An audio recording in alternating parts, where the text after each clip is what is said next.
Hi, Lulu girl. I know you're hitting me. Okay, so we'll go ahead and get started then. I lost my one with the slides in it. So welcome to our meetup. We're so excited for this meetup today. I've been excited for this one for a while, ever since I reached out to Aaron on Twitter, which is my favorite way to find speakers. 100%. I contact everyone on Twitter. Ever since I got Francesc from Twitter, I just only contact people on Twitter to get them to speak. So just a couple things. Just reminders about the job board on our Slack channel. I'll post a link to that Slack channel in the chat later on, because the chats don't show up for everybody if it was posted before they log on anyway. But if you're looking for a job or hiring, please check out the Slack job board. It's very active. We got a lot of people that are looking to hire, or their friends' companies are looking to hire. And yeah, job market's really awesome.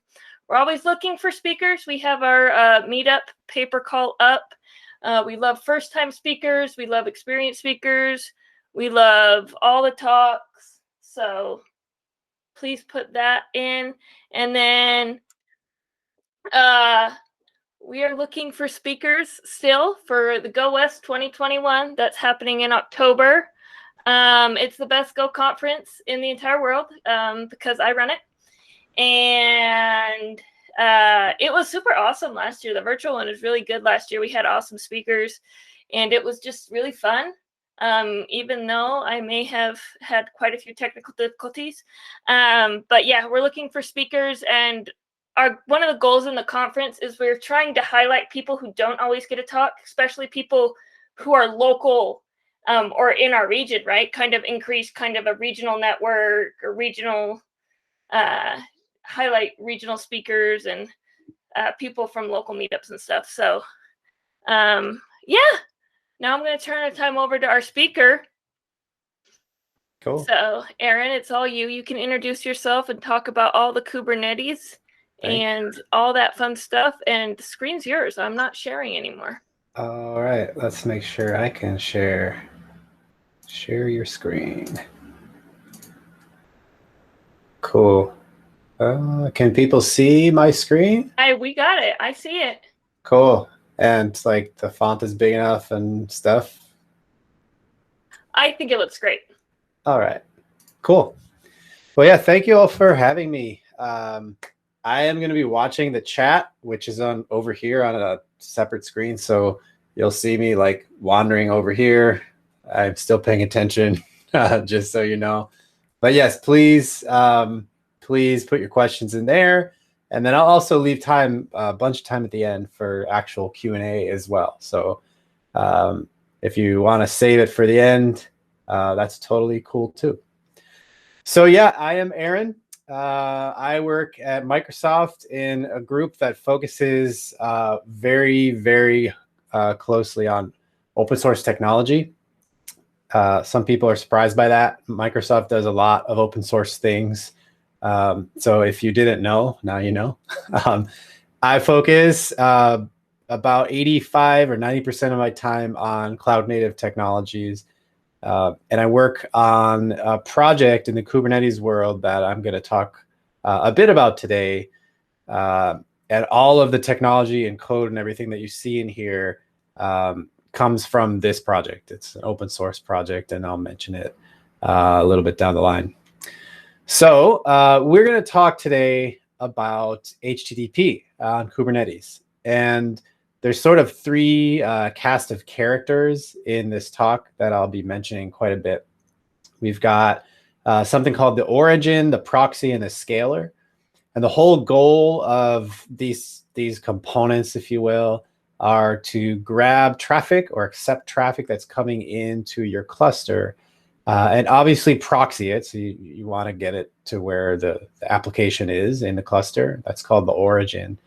But also along the way, we want to make sure that the application can interact with autoscaling, so that when you get lots more HTTP requests coming in, then the application scales up, hopefully quickly. And then when the HTTP request volume kind of tapers off and the application scales back down, and maybe even scales down to zero, meaning the application is not running, but there is componentry in the cluster kind of getting ready or watching to make sure that if more requests all of a sudden do come in, it'll again scale the application back up to 1 replica, 10 replicas, whatever number of replicas is necessary. And that tends to be the kicker. That tends to be the hardest part of this, is to not only make sure that you're watching and you can accept these requests even if there's no actual application running, but also that you can make sure the application actually scales up and can start serving those requests pretty quickly. So we're not talking about like there are no VMs running and when a request comes in, we have to go and provision a new VM, because that's a process that could take possibly even seconds. We're talking about something faster. Since it's Kubernetes, of course, we're talking about containers. And we're talking about a system that's always on, always watching for HTTP requests, and really quickly, reactively, and sometimes even proactively triggering this scaler component, which we'll see in some live coding, triggering this scaler component, sometimes even proactively, to scale up, to bring that application up and running with a replica or 10 replicas or whatever it is. We do all of this. It's kind of complicated, but we tend to do all of this at a large scale. So to think about applications in maybe an e-commerce site where you've got tons of users and you might want to save on your cloud bill by scaling down that application automatically, potentially even scaling it down to zero.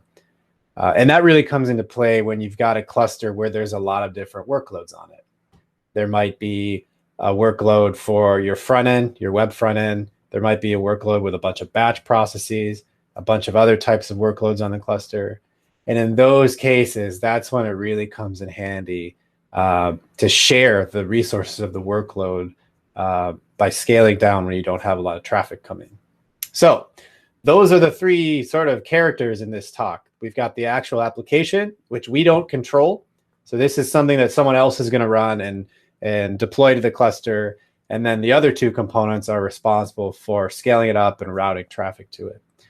Obviously, we've got the proxy. The proxy is the thing that's going to accept incoming traffic. It might even terminate TLS if you've configured it that way in the cluster. But if it doesn't terminate TLS, then something else that does terminate TLS will forward requests to the proxy before the proxy then takes over and forwards them on to the origin. And then you've got the scaler, which if you're not familiar with Kubernetes, there are a lot of these types of technologies. This is a controller. It's basically a big old for loop that's running in a separate process behind the scenes that's watching for events. And in our case, the scaler is going to be watching for events that it should take and trigger a scale up event or a scale down event. So the proxy is going to be talking to the scaler, and other components are also going to be talking to the scaler. And when the scaler receives those events, then it's going to do those scale operations. So scaler is a purely event-driven application. So first thing is the origin. Let's dive a little bit into this, and then we're going to move into the other two. So the origin is often a stateless application. If you're familiar with Kubernetes, you'll know that it's really good at running stateless apps. It's still pretty good at running non-stateless apps. But most often, this technology is used with things like web servers that tend to be either stateless, or they might write to some temporary state that's okay if it gets wiped out. And because they are stateless, the Kubernetes cluster has a very easy time moving them around. So you might have one replica at time point A, and then at time point B, Kubernetes might scale it up to 10 replicas. And on top of that, that one replica might be gone. So it might remove the one replica, create 10 new ones, and they all might be in a different place. So that means we can't refer or point traffic to just the origin. We have to put something in front of it to kind of automatically figure out where to route traffic to. If you're familiar with Kubernetes, again, that would be a Kubernetes service resource. If you're not familiar with Kubernetes, that's okay. This is all basically to say that we need some kind of abstraction in front of these origin servers so that we don't have to constantly keep up with where these things are located in the cluster. And then, yes, of course, we talked about the scaler. The scaler is a thing that scales the origins up and down, and that is the software we're talking about here. That is the software that's going to scale the origin up and down, and Kubernetes itself is also going to take care of moving these origins around if, say, one of them crashes, or you add a new node to the cluster, or you might even take nodes out of the cluster. So these are all pieces of software that are behind the scenes moving the origin around. You, as the Kubernetes operator, or even the application developer, so that's the person who makes the origin, you don't know about that stuff. You might look on a dashboard somewhere and find out about it after the fact, but there's no one telling you ahead of time that these movement or scale operations are happening. And that one's very important. That means that you've got to design software to react to all of these events. And you're not going to have an operations team that'll tell you ahead of time. You won't have a ticket filed. You obviously won't even be able to plan for these things. You've got to be able to react to them very quickly with software in an automated fashion. So then there's the scaler. So this is one of those background pieces of software that controls the origin. So obviously, we're adding and removing origin replicas. So the origin might have one web server running now, and in 10 minutes, it might have 100. The scaler takes care of doing that automatically. And it does that based on one primary piece of data. It can do it based on a lot of different signals, but most often, the scaler does it based on how big what we call the pending queue is. Or in other words, the number of HTTP requests that are not yet processed by the origin. So as you might expect, as that queue gets bigger, the scaler takes that as a signal to add more origins, to take care and start processing those requests concurrently. So if you've got a queue size of 10 unprocessed or unresponded to HTTP requests, it might be great for you to have 5 more origins to start taking requests off of that queue. And the scaler then communicates with the proxy as well. It's a two-way communication, almost certainly. Most often it's two-way communication, where the proxy tells the scaler, hey, I've got more pending HTTP requests. You need to go do your thing and start adding more origins to start processing those requests. And then the scaler in turn can tell the proxy, hey, I have just done that. I just added 5 more backend origins, so you can start forwarding to those. So Olivia has a question in the chat. Does the scaler add more clusters on the fly? So most often, and certainly in our demo, it's not going to add more clusters on the fly. It can, so you can add code in your scaler to do that. But if that's something you're looking for, one thing that would be really useful is to add something called the cluster autoscaler into Kubernetes. This is, long story short, this is a technology that will basically hook into your cloud provider. So this obviously all depends on you running your Kubernetes in a cloud that has an API that can add more VMs. But it'll hook into your cloud provider, and it'll hook into Kubernetes, and it'll watch to see if you've got a certain level of CPU usage or memory usage or both. Sometimes even, I think, bandwidth usage as well. And at that point, when you hit that kind of high watermark, it will then start adding more actual VMs to your cluster. So when that happens, you've got Kubernetes triggering this event that cluster autoscaler will see. It'll scale up, add more VMs, add them to the cluster, and then Kubernetes in turn will see that event, and it will start rebalancing. So it'll start spreading out all of those origins across the cluster. And it's really nice, actually, because I've had cases where I will go and start auto-scaling my origins, and I'll quickly use up all the memory in my cluster. And in my case, I don't have that running, and the cluster just basically locks up. Kind of similar to an out of memory error on a single machine, except this is at the cluster level. And then I have to wait and start shutting down all those replicas and manually get the cluster back into sort of a steady state where I can use it again. The flip side of that, of course, is you're paying for those VMs. So the obvious thing there is if you've got a bunch of auto scaling events happening, you're scaling up and up and up and up. Of course, eventually you're going to start scaling out your VMs and automatically adding VMs at some point in the life cycle of your app, and you pay for those. And so you might get hit with a bill at the end of the month, and that might not be the greatest thing. And there are knobs that you can turn. You can have the cluster autoscaler stop at a specific point. But it's just something to be really aware of, because there's the sort of price versus performance aspect you've got to take care of and think about here.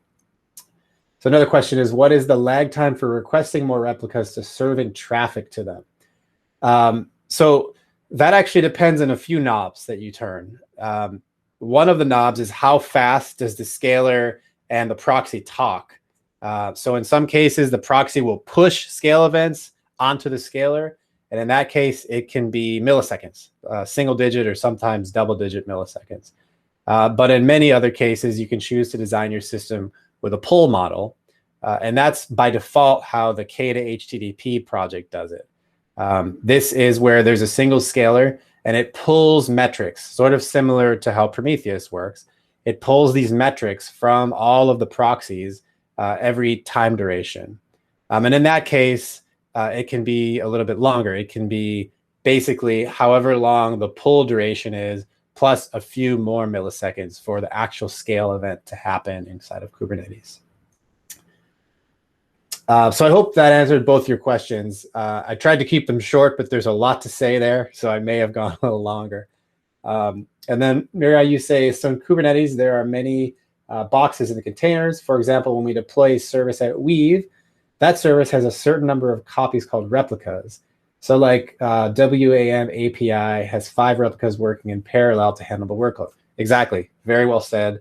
Much better said than I did. But exactly.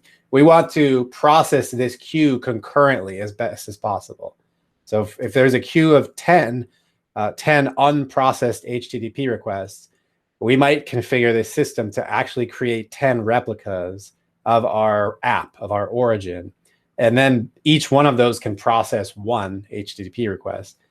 And then the time it takes to process all of the requests is just as long as the slowest request, instead of 10 times that number.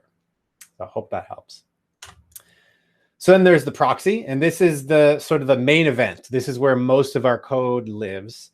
And there are basically 2 major pieces of functionality in here. One is we've got to handle the request, of course. The other thing is we've got to talk to the scaler. I kind of touched on this briefly before. But we've got to handle the incoming request. We've got to figure out, is there an available origin for me to forward that request to? And then if there is not, we've got to talk to the scaler and say, hey, scaler, I need you to scale up for me. Once we tell the scaler that, then we've got to get notified when the scale event actually happened, so we know where to forward that request to. Then we've got to forward the request, of course, wait for the response, and then return it back to the client. All of this has to be stateless. So there's no way that we can implement a truly robust proxy and say, write request data to a database. I shouldn't say there's no way. It's possible, but it's very complicated and often it's unnecessary. So we do have to design the proxy in such a way that, just like the origin, the proxy can scale up and down automatically, and that can be done by Kubernetes. And we can assume that if I've got a proxy running in location A, it can still work if there are 10 more proxies that get started up in locations B, C, D, E, and so on. And also, just like the origin, we want to build the proxy assuming that it could crash at any time. And so that's where this concept of statelessness really comes in, and it is very important for us. And then the final thing, not only does the proxy have to handle faults in the origin, meaning at any point in the request response lifecycle. So if the proxy takes the incoming request, forwards it to the origin, and then starts waiting for the origin to pass it back to the proxy, at any point in that whole cycle, the proxy has to be robust enough to handle the case where the origin might crash, the proxy might not get anything back from the origin might be extremely slow, the origin might not even accept the TCP connection incoming, and plenty of other sort of failure domains there. And then another thing here that I didn't write that's also fairly important is that the proxy has to handle the case where the client that makes the request into the proxy, something like a browser, maybe it's curl, maybe it's an HTTP client written in Go or some other SDK. The proxy has to handle the case where that client might sever the connection as well. So the client might go away, internet connection might go out, a shark might eat the undersea cable, like Maria, like you said earlier. So any number of things can happen there to also sever that connection. So Carolyn, you also asked, what is used to decide if we need to scale? Is it number of requests per second? It can be. So in this case, well, in this code example, we're actually not going to use we're not going to use anything. We're going to fake it. But in the common case, and in especially the case of the KEDA HTTP project, which inspires all of this stuff we're going to show today, it's just the size of the unprocessed queue of HTTP requests. So another way to think of that is the number of requests that the origin hasn't gotten to yet. So as that grows, we scale up sort of proportional to the size of that queue. I hope that makes sense. But we can, yes, we could actually pretty easily add to the strategies of how we scale. So the external scaler can keep track of, like you said, number of requests per second. It can keep track of maybe a moving average of the unprocessed queue size, or sometimes people also call this the pending queue size. We can do it based on CPU consumption, possibly, or memory consumption, or sort of a huge wide variety of other things as well. And if you were to go to like a cloud provider that builds one of these proxies, or you go and build your own potentially, you can get really fancy with all the sort of different strategies. But as sort of a first blush, it actually can pay to keep this a little bit simpler. And then with your simple implementation, you can start kind of experimenting and noticing how that behaves with your workload, and then go from there. So I mentioned sort of two different workloads, or two different pieces of functionality inside of the proxy. So we call those wait and forward. So wait is basically all of the HTTP stuff. We get the inbound request. We might hold on to the request until we scale up from 0 replicas to 1 or more. And then we take care of the forwarding, and that's the second piece. So the forwarding is where we hand off the HTTP request to a different part of the code. That part of the code attempts to make the TCP connection to one of the backend origins. Once we make that connection, we attempt to forward the request. And then, of course, we get the request back from the origin and just pipe it back down to the client, whether it's curl or something else. You'll see me do curl today. But, of course, it can be anything else that speaks HTTP. And the one big piece, I think this is so important, and I even put it into a box with big text. The proxy is a long-running piece of software, or at least it's possibly a long-running piece of software. And we all know Go, so we all remember every single HTTP request that comes in uses a Go routine. So what we want is to make sure that the Go routines get cleaned up. Those specific HTTP handler Go routines get cleaned up as fast as possible. So if a client severs the connection to the proxy, the built-in HTTP context will be closed. So the little done channel in the context will be closed. We'll see that in the code in a second. If we make sure to look at that context channel for pretty much every operation we do, we can make sure that we clean up Go routines as soon as possible, including if the client to the proxy severs the connection. And that can end up being really important if you end up running this proxy for a very long period of time, because those Go routines can build up and build up and build up. And especially the ones where the context or the connection is severed.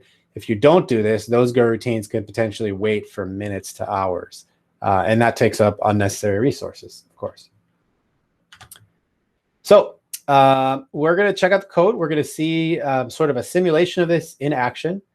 And if you want to see this, all of the stuff, including these slides, is all open on GitHub. I should put a little short link in here, bit.ly/WWG0421, April 2021. So yeah, you can go to this. There's instructions on how to run this. And yeah, you can get going with this too. And it's MIT licensed, so you can copy the code. I'm not attached to this at all. And I'll also throw in a link at the end to the KEDA HTTP project, which is sort of the productionized version of this code. You can check that out too. So I am going to open up VS Code, and we're going to check out the three components, the three actors in this system. So before I go on, is this font too small for anyone? Can you speak up in the chat? I approve. I approve of the size. Okay, cool. So we're going to start with the two easy ones. So the easiest one is the origin. So this is the app that I wrote. It's very simple. It's literally just one route. We log to the terminal, then we just write back to the client of us, and we say hello from the origin. We serve on port 8081, and that's pretty much it. It's an insecure HTTP server, no TLS, nothing like that. This is the type of thing that the app developer would build. They would submit it to Kubernetes, and they would assume that Kubernetes will take care of not only the auto scaling, of course, but would also take care of the TLS and the domain, the DNS records, and all the internal HTTP routing inside the cluster and all of that good stuff. So that's that. This one was the easy one that we started out with. Now we've got the scaler.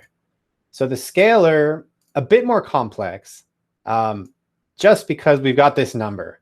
So I have faked all of the sort of dynamic auto scaling just for purposes of brevity here. In real life, this scaler would react to a change in that size of the HTTP queue, possibly number of requests per second, like Carolyn said, possibly bandwidth usage, CPU usage, memory usage. And it can get all of that information inside of Kubernetes from a variety of different APIs. So it could be Prometheus, it could be the Kubernetes built-in metric service, it could be a third-party metric service, maybe a cloud provider's metric service. The possibilities here are endless.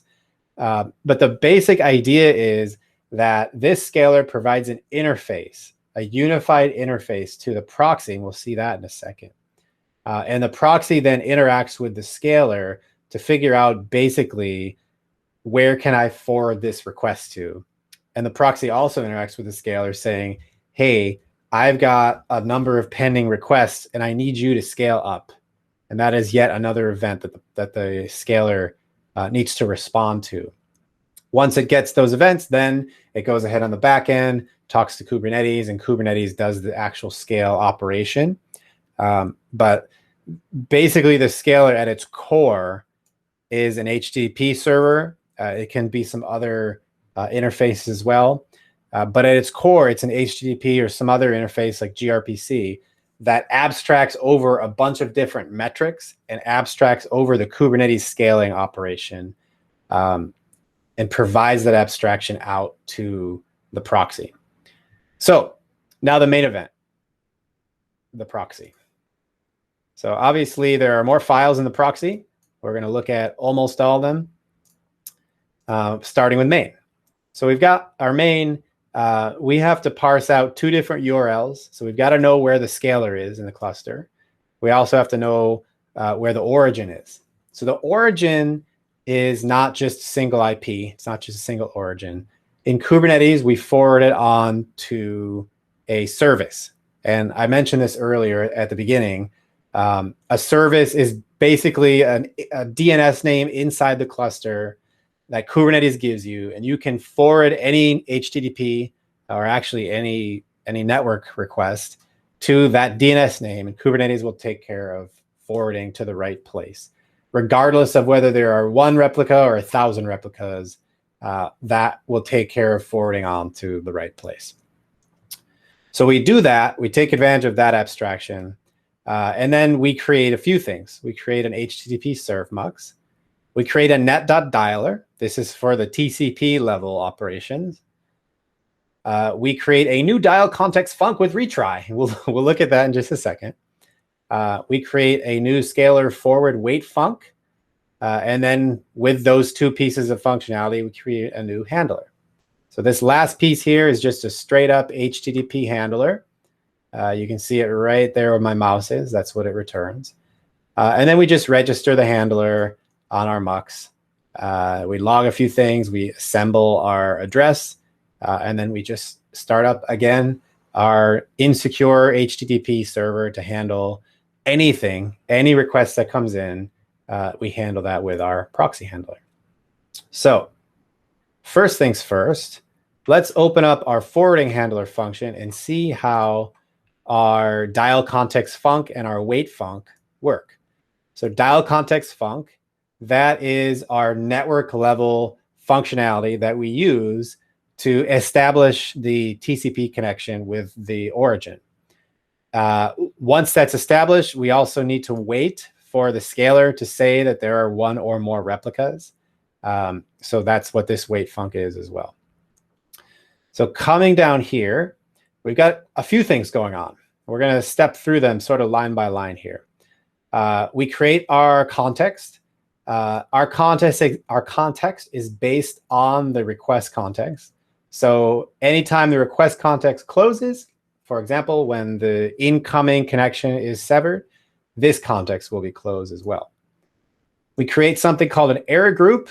Error group is a really handy, nifty package provided by this package right here. It's in the golang.org experimental group. And the error group is super handy because it lets you submit a function that returns an error to it. You can submit as many as you want. And if you haven't seen this thing before, it aggregates up all of the errors from all the functions that you submit to it. You can call .wait on the error group, and it will return the first error, if any, that gets returned from all the functions after all the functions are done. And as this kind of implies here, the .go function will run each of these in a separate Go routine. So we are running our wait func in a separate Go routine. We're passing in that context to the wait func. And what that means is the wait func itself will cancel just the same as this whole function will cancel if, in turn, our request context is closed. And again, that happens if, among other things, if the incoming connection is closed, and that saves us the Go routine leak. So we do our wait. We call group.wait. Group.wait will return a non-nil error if something bad happened. And if that happened, then we return a 502 error, and we just print out, sorry, there was an error. Otherwise, after we do the wait, we call our forward request function. So forward request, we pass in the response rater, the request, that dial context function, which is the thing that establishes the TCP connection, a couple of timeouts, or actually one timeout, and then the actual URL that we're supposed to forward to. So this is that service URL for the backing origins. So down here in proxy request, we create something called a single host reverse proxy. So this is built into the standard library.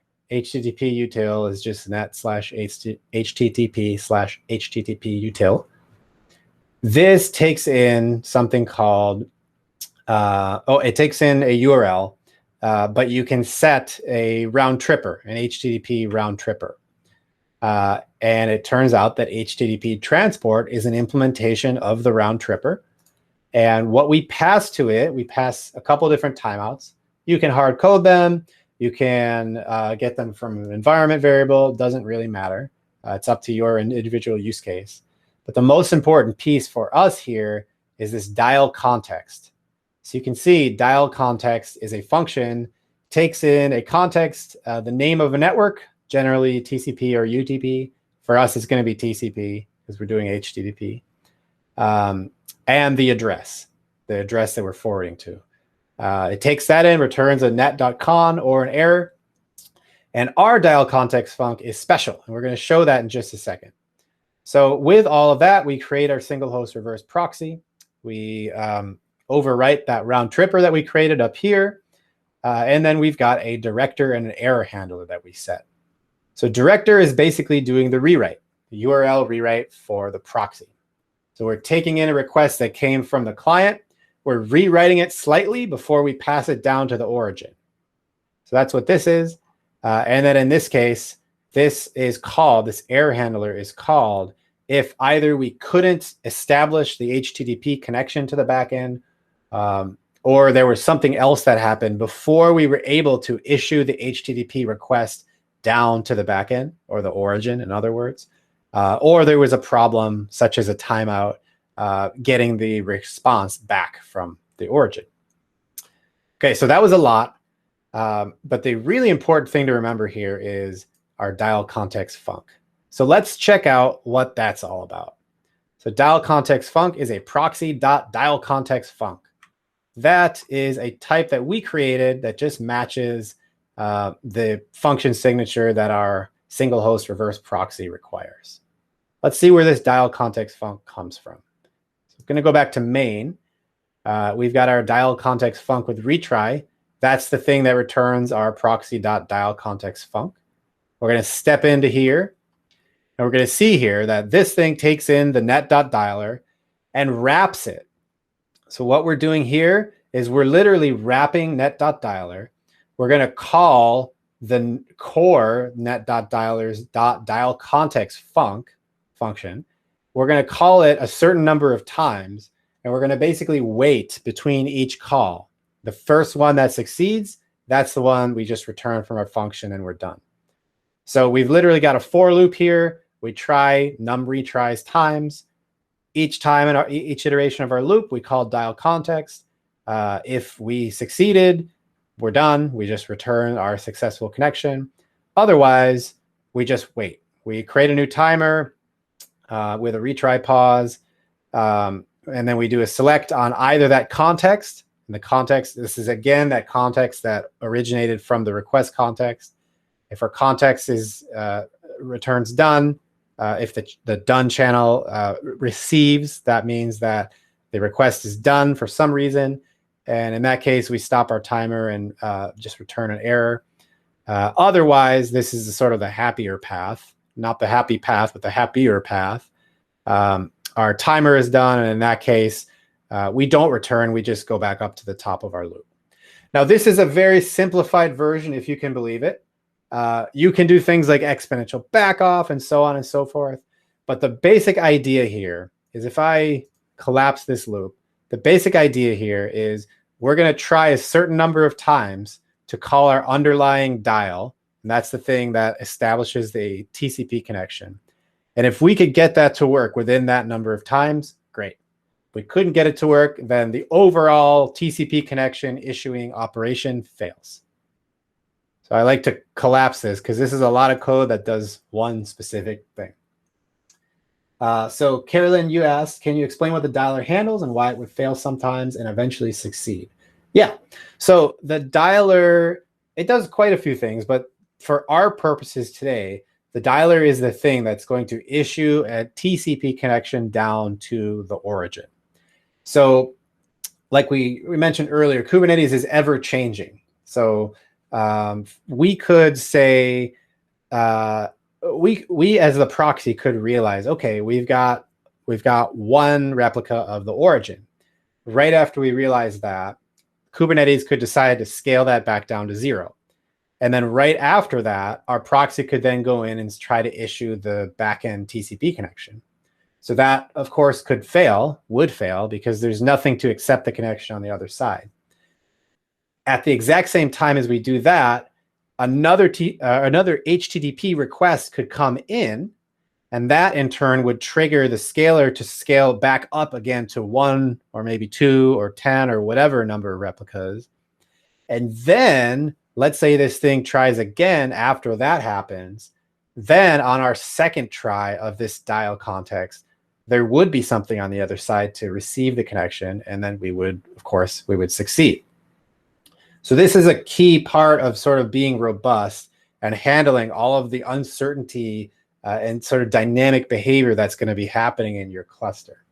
So I hope that answered your question, Carolyn. If not, throw something in the chat again, and I'll try to expand on it. So this is the network layer. This is the TCP layer. Our other layer is our wait func. So our wait func, if we go back to our forward handler, our wait func is, it happens here. So before we even try to proxy the request, we do our wait. So what's going on with this, if we go into here, there we go. If we go into here, we see sort of a similar loop. We've got something, I'm not really gonna go deep into this because of time, but we've got something called an error tolerance, which is basically, we're gonna keep trying until we hit a certain number of errors. But down here, we've got another for loop. So this for loop, instead of trying to forward on to the origin, this for loop is the thing that's trying to talk to the scaler to figure out, do we have any replicas to forward to? So we do this in a production setting. We do this to make sure that A, we're going to succeed, or we're more likely to succeed when we forward the request.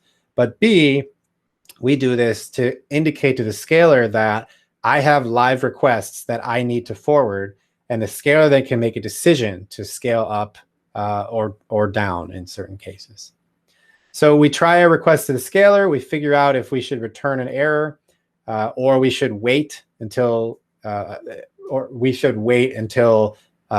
of a duration, and then we can try the scaler again. After we get our scaler data, this is literally just the number of replicas. We try to decode the response from the scaler.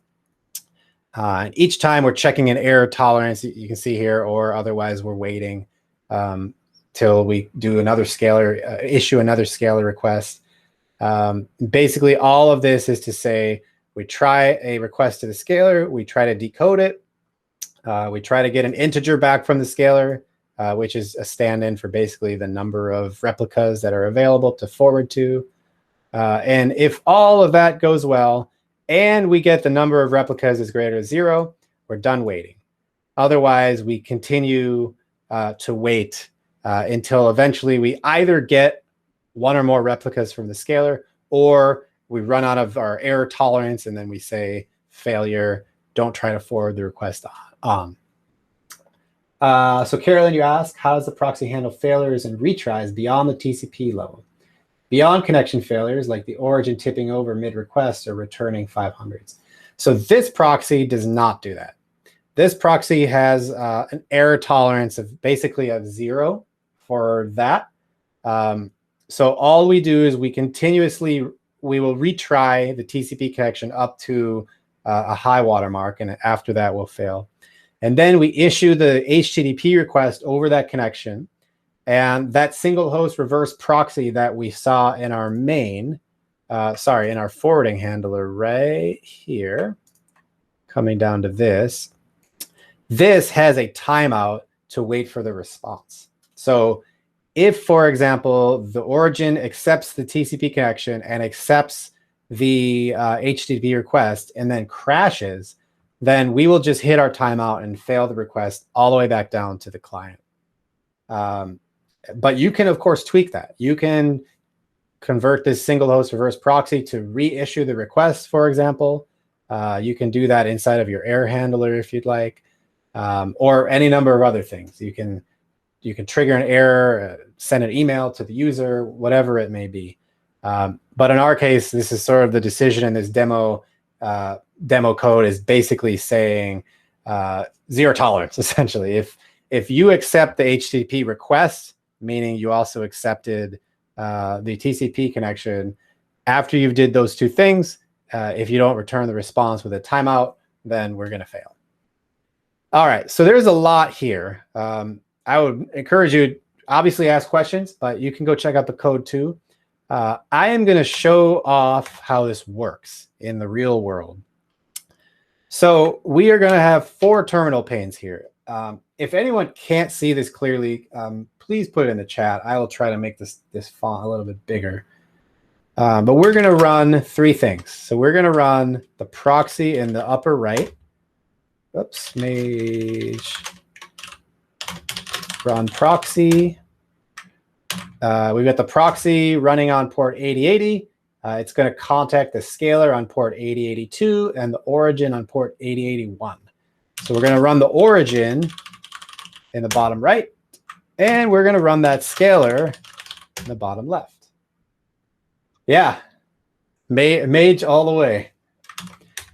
And Carolyn, you might be the person that inspired me to use mage now for everything. Just saying.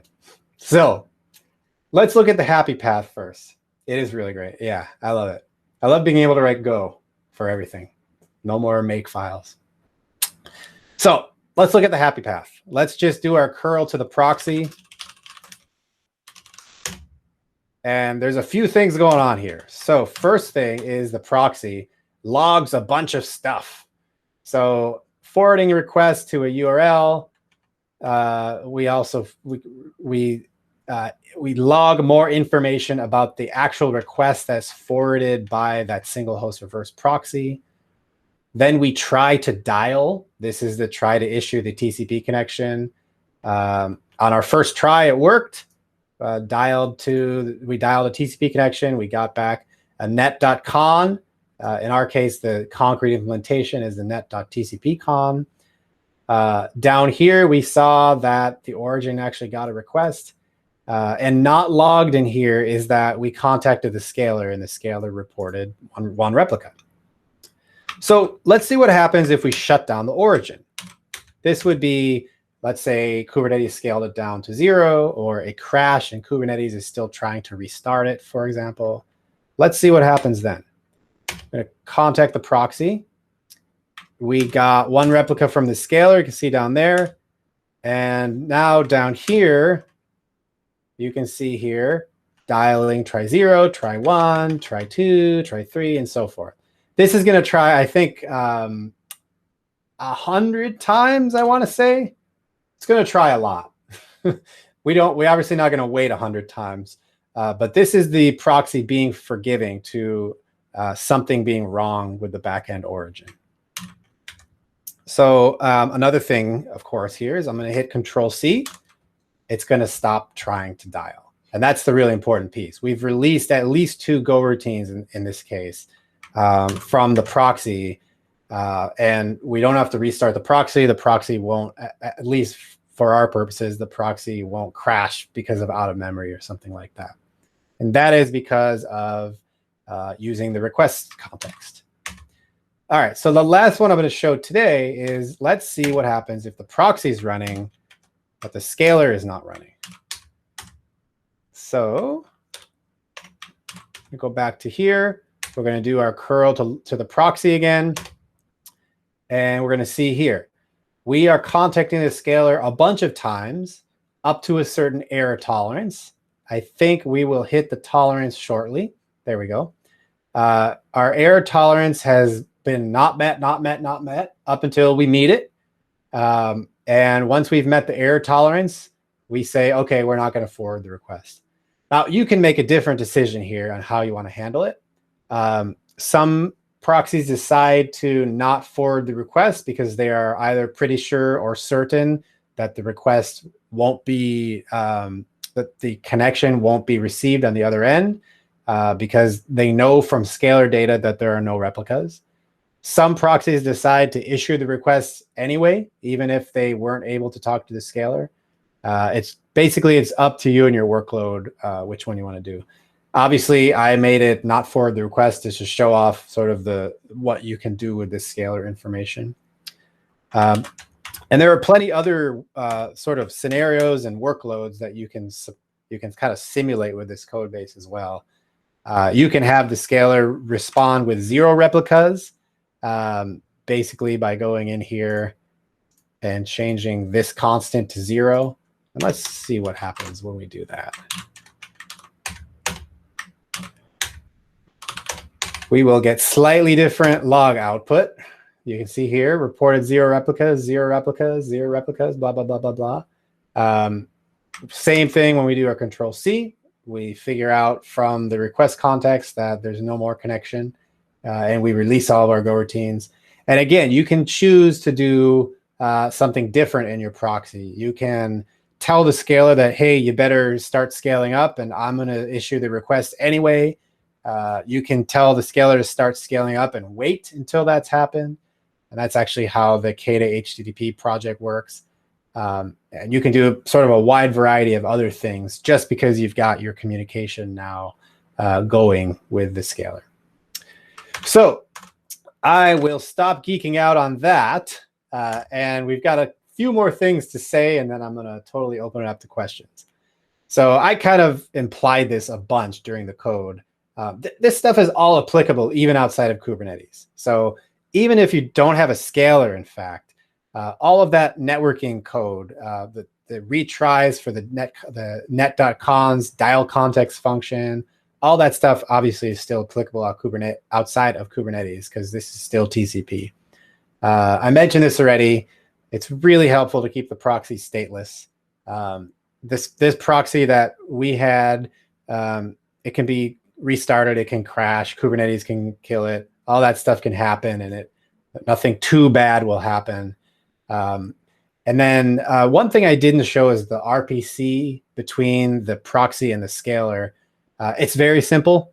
It's simple HTTP, and the response is literally just an integer. I would recommend keeping that as simple as possible until you need to add more to it. Just because this is a distributed system, one less thing to worry about. Being able to debug this stuff is really helpful as well.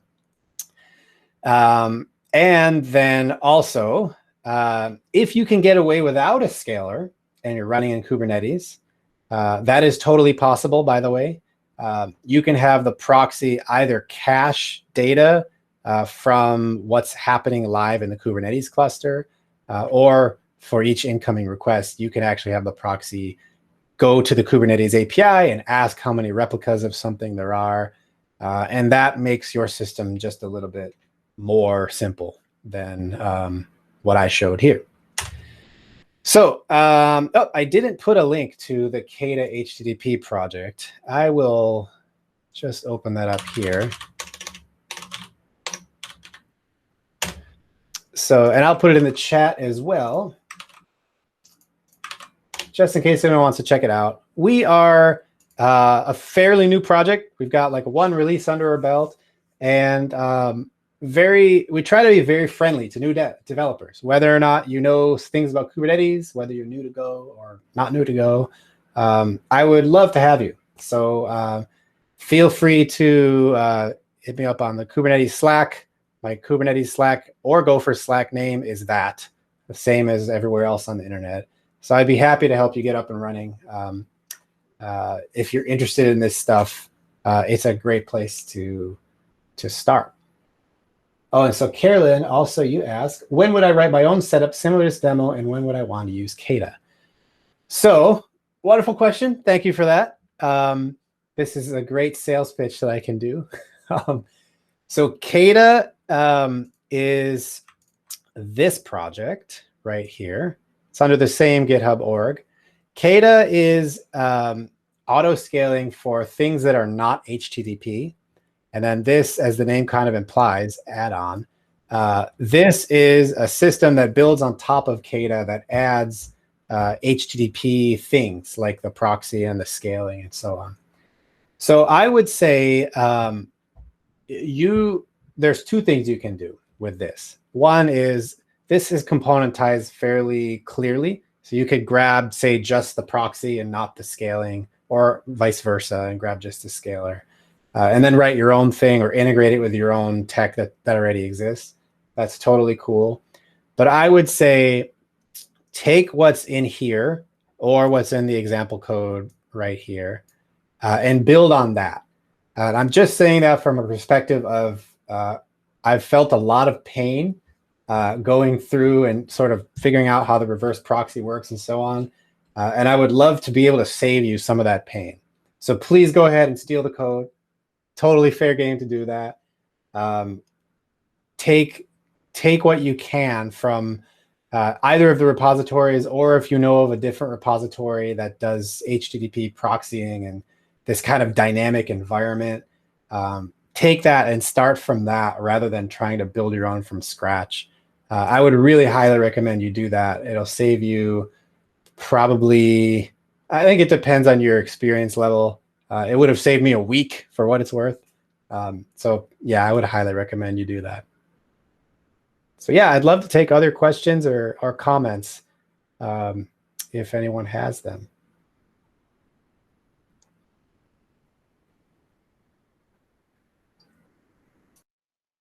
Any questions? Well, I'm here. I expect usually is Greg chimes in about now. I don't want to call him out, but he if this were the Kubernetes meetup, he would have chimed in about now. No, looks awesome. Definitely still diving into the design doc. Yeah. I'm glad to hear it. Yeah, and I covered a ton today. I'm well aware of that. It was awesome. Thank you. Yeah, and if anyone has questions later, I know this is a lot to digest. So if anyone has questions later, totally feel free. You DM me or hit me up on one of the Slacks, Kubernetes or Gophers. I'm totally happy to talk about this stuff more. This is I've kind of gotten really into this and I love this stuff. So totally happy to talk about it more. Into Kubernetes? Or into Kubernetes specifically, or into the project you're working on? Both, but what I was referring to is like this, like the HTTP proxying at this level. I've like gotten really into it. So okay. Unhealthy obsession, I guess. Yeah, so it looks interesting. So it is actually an inline, component that's gathering the metrics. Have you evaluated if something like if Envoy had enough information that you could use that as an instrumentation place instead of having an inline proxy? Yeah. So I kind of touched on this just before. So the components in here are pretty, they're well defined enough to be able to run, say, the scaler against Envoy instead of the custom proxy in here, or vice versa, to run like the custom proxy against like Prometheus or another metric source. So that's totally possible. I haven't evaluated Envoy, but at sort of the like standards level, we evaluated the service mesh interface, and I'm not sure if Envoy speaks that. I haven't looked into it, but I know SMI provides enough for us to not have to run this scaler. So I showed like the super simple scaler in the code example. The scaler in the project, actually, we could take it out and just talk to a source of service mesh interface metrics and use that as sort of the metric set to decide whether or not we need to scale up or down. So not yet, though. I haven't looked into Envoy yet. Nice. Yeah. Well, I've definitely enjoyed using KEDA. Anytime there's like, needing to scale on random events, and the HTTP side this is definitely an interesting approach I hadn't even seen. So. Yeah, to give credit where credit's due, some of this, like this concept of the queue size, we got a lot of inspiration from Knative, which does something very similar here. Knative builds a lot more app level features as well. So if you're looking for more of like an app platform, I would check out Knative serving. this is the infrastructure piece that auto scales, but nothing more. Knative layers on top of it, things like app releases and routing rules and things like that. So if you're looking to go, if you're an app developer and you're looking to go to a next step and think about abstractions of your app and HTTP routes for different A/B tests of your app and stuff, that's the next level, and that's something you might want to look at too. Cool. So if we don't have any more questions, dang it, I was supposed to get an applause reel because we're really missing the applause aspect of the in-person meetups, and that was the suggestion that I right over my head. But yeah, thanks again, Aaron. That was super awesome, and I'm a sucker for demos, and your code was really easy to read, not just because of the large size, but it was easy to follow. You explained it really well. Yeah. So that was super awesome. And yeah, I'm going to just want to thank everybody for coming, and it was super awesome. I will be stopping the recording right now. Cool.